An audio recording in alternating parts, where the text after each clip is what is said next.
When people talk about homosexuality, they often ask, is it a choice? I heard it is. Hello, what's your name? Christian. Well, Christian, let's see what the latest science has to say. Oh, that. To help us, here are two gay people, George and Martha. Before we can answer, is it a choice, we must first determine what it means to be gay. How do you know you're a homosexual? The same way you know that you're straight. Since the 19th century, many theories about homosexuality have been offered that are untestable and contradictory. Male homosexuality is the result of an absent father and an overbearing mother. See ya. Stand up straight, dear. And the female homosexual has never recovered from her anger over not having the penis. She wishes to avenge her perceived castration by taking another female as her sexual object. You're kidding me, right? Well, I've always been told that homosexuality is unnatural. Is it? In fact, homosexual relations are common in nature, including zebras, baboons, dolphins, sheep, buffalo, ducks, foxes, elephants, horses, gorillas, moose, house cats, pigs, mice, rabbits, swans, and lions, to name a few. Well, okay, but we're not animals. Human beings have free will. You don't just decide who to love. Settle down there, Martha. Christian does have a point, but let's take a look at the most recent scientific evidence. As they study sexual orientation, scientists are currently looking at three main areas: genes, hormones, and birth order. Of course, most of these studies focus only on male sexuality. Sorry, Martha. What a shock. Let's first look at studies of identical twins. Hi. When one identical twin is a gay man, the other twin is gay up to 70% of the time, far higher than would occur if genes played no role. In fact, these studies show that genes play a greater role in determining sexual orientation than they do in whether or not you're right or left-handed. And we don't punish the left-handed. Well, not anymore.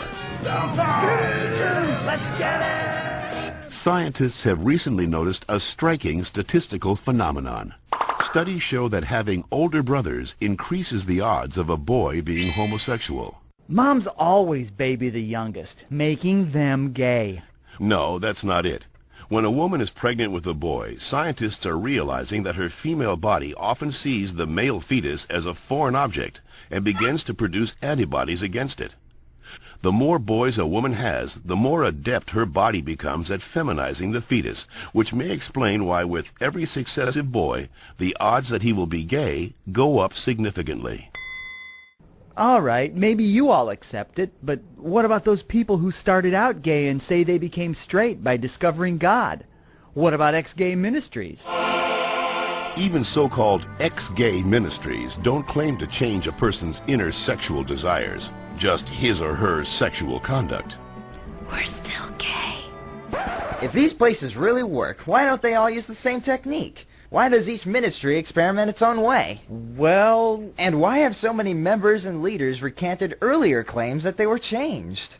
Maybe these programs don't work for everyone, but what's the harm? How about the feelings of shame and guilt they instill and reinforce in their victims? Or the money, energy, and time they sap from people who have nothing wrong with them? Says you. Well, in point of fact, not just George says that, Christian. The American Medical Association, the American Psychiatric Association, the American Psychological Association, the American Psychoanalytic Association, the American Academy of Pediatrics, and the National Association of Social Workers have all stated that homosexuality should not be treated as a mental disorder, and that they oppose attempts at reparative or conversion therapy, and that sexual orientation is not a choice and cannot be changed. So that's it. I'm supposed to believe that it's not a choice just because all those doctors and scientists say so? Or you could just ask us. I do know this one girl named Heather who goes back and forth, but she's Shut up. The information in this educational cartoon is based upon studies that can be found in any university library, with the possible exception of the Bob Jones University in South Carolina.